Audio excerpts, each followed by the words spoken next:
ओम नमः शिवाय। शिवजी सदा सहाय। ओम नमः शिवाय। गुरुजी सदा सहाय। ओम नमः शिवाय। शिवजी सदा सहाय। ओम नमः शिवाय। गुरुजी सदा सहाय। ओम श्री साम शिवाय नमः। ओम श्री गणेशाय नमः। श्री शिव महापुराण द्वितीयायाम रुद्र संहितायाम प्रथम सृष्टिखंड अथ प्रथमो अध्याय। गुरुजी के चरणों में प्रणाम करती हूँ, बार बार प्रणाम करती हूँ, अपना माथा रख के प्रणाम करती हूँ, नाक रगड़ के प्रणाम करती हूँ। और सभी संगत जी को जय गुरु जी। और सभी संगत जी को मैं बताना चाहती हूँ कि हमने शिव महापुराण का जो पहला अध्याय था, जो पहला भाग था, जिसको विदेश्वर संहिता कहा जाता है, प्रथम खंड, उसकी विदेश्वर संहिता में 25 अध्याय थे। उनका हमने पाठन और श्रवण पूर्ण कर लिया है। और अब हम शुरुआत करने जा रहे हैं द्वितीय खंड की,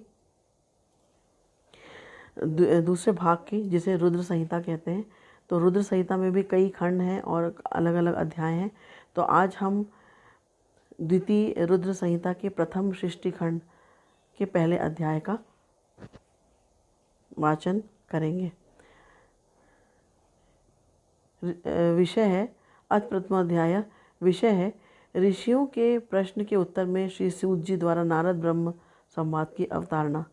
जो विश्व की उत्पत्ति, स्थिति और लय आदि के एकमात्र कारण है, गिरिराज कुमारी उमा के पति हैं, तत्वज्ञ हैं, जिनकी कीर्ति का कहीं अंत नहीं है, जो माया के आश्रय होकर भी उससे अत्यंत दूर हैं, जिनका स्वरूप अचिंत्य है, जो बोध स्वरूप है तथा निर्विकार है, उन भगवान शिव को मैं प्रणाम करता हूँ। मैं स्वभाव से ही उन अनादि शांत स्वरूप पुरुषोत्तम शिव की वंदना करता हूँ, जो अपनी माया से इस संपूर्ण विश्व की सृष्टि करके आकाश की भांति इसके भीतर और बाहर भी स्थित है। जैसे लोहा चुंबक से आकृष्ट होकर उसके पास ही लटका रहता है, उसी प्रकार ये सारे जगत सदा सब ओर जिसके आसपास ही भ्रमण करते हैं, जिन्होंने अपने से ही इस प्रपंच को रचने की विधि बताई थी, जो सबके भीतर अंतर्यामी रूप से विराजमान है तथा जिनका अपना स्वरूप अत्यंत गूढ़ है, उन भगवान शिव की मैं सादर वंदना करता हूँ। व्यास जी बोले, जगत के पिता भगवान शिव, जगन माता कल्याणमयी पार्वती तथा उनके पुत्र गणेश जी को नमस्कार करके हम इस पुराण का वर्णन करते हैं। एक समय की बात है, नैमिषारण्य में निवास करने वाले शौनक आदि सभी मुनियों ने उत्तम भक्तिभाव के साथ सूत जी से पूछा। ऋषिगण बोले, हे सूत जी, विदेश्वर संहिता की जो साधे साधन खंड नाम वाली शुभ तथा उत्तम कथा है, उसे हम लोगों ने सुन लिया। उसका आदि भाग बहुत ही रमणीय है तथा वह शिव भक्तों पर भगवान शिव का वात्सल्य स्नेह प्रकट करने वाली है।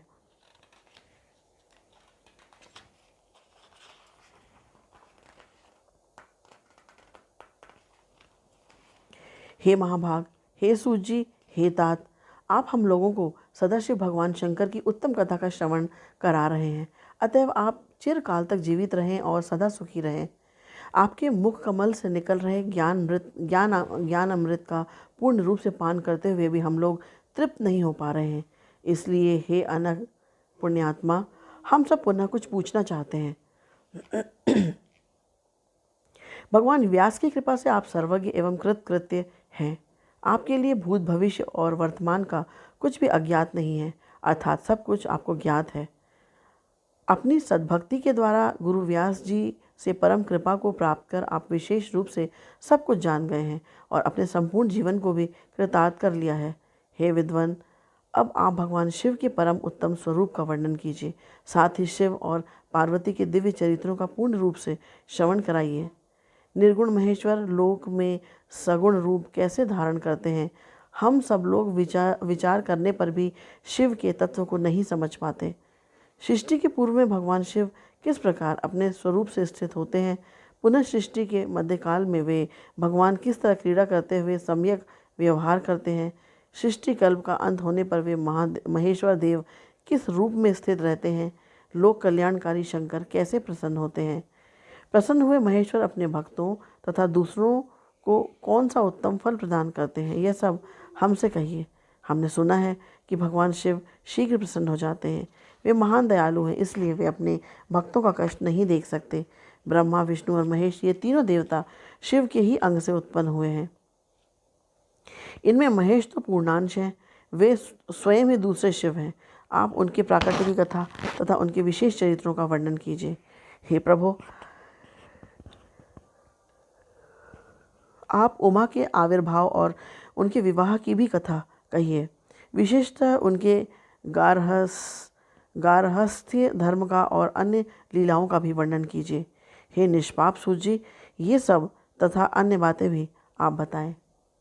व्यास जी बोले, उनके ऐसा पूछने पर सूत जी प्रसन्न हो उठे और भगवान शंकर के चरण कमलों का स्मरण करके मुनीश्वर से कहने लगे,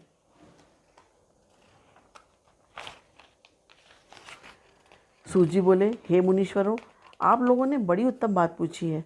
आप लोग धन्य हैं जो कि भगवान सदाशिव की कथा में आप लोगों की आंतरिक निष्ठा हुई है। सदाशिव से संबंधित कथा वक्ता, पूछने वाले और सुनने वाले इन तीनों प्रकार के पुरुषों को गंगा जी के समान पवित्र करती है। हे द्विजों, पशुओं की हिंसा करने वाले निष्ठुर कसाई के सिवा दूसरा कौन पुरुष तीनों प्रकार के लोगों को सदा आनंद देने वाले शिव गुणानुवाद को सुनने से ऊब सकता है? जिनके मन में कोई तृष्णा नहीं है, ऐसे महात्मा पुरुष भगवान शिव के उन गुणों का गान करते हैं, क्योंकि वह संसार रूपी रोग की दवा है, मन तथा कानों को प्रिय लगने वाला है और संपूर्ण मनोरथों को देने वाला है। हे ब्राह्मणों, आप लोगों के प्रश्न के अनुसार मैं यथावृद्धि प्रयत्नपूर्वक शिव लीला का वर्णन करता हूँ। आप लोग आदरपूर्वक सुने। जैसे आप लोग पूछ रहे हैं, उसी प्रकार नारद जी ने शिव रूपी भगवान विष्णु से प्रेरित होकर अपने पिता ब्रह्मा जी से पूछा था। अपने पुत्र नारद का प्रश्न सुनकर शिव भक्त ब्रह्मा जी का चित्त प्रसन्न हो गया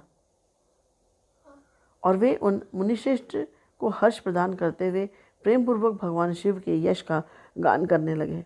व्यास जी बोले, सूत जी के द्वारा कथित उस वचन को सुनकर वे सभी श्रेष्ठ ब्राह्मण आश्चर्यचकित हो उठे और उन लोगों ने उस विषय को उनसे पूछा। ऋषिगण बोले, हे सूत जी, हे महाभाग, हे शिव भक्तों में श्रेष्ठ, हे महामते, आपके सुंदर वचन को सुनकर हमारे हृदय में कौतूहल हो रहा है। ब्रह्मा और नारद का यह महान सुख देने वाला संवाद कब हुआ था, जिसमें संसार से मुक्ति प्रदान करने वाली शिव लीला वर्णित है? हे तात, प्रेम पूर्वक नारद के द्वारा पूछे गए उन प्रश्नों के अनुसार भगवान शंकर के यश का गुणानुवाद करने वाले ब्रह्मा और नारद के संवाद का वर्णन करें। आत्मज्ञानी उन मुनियों के ऐसे वचन को सुनकर प्रसन्न हुए। सूत जी उस ब्रह्मा नारद संवाद के अनुसार कही गई शिव कथा को कहने लगे।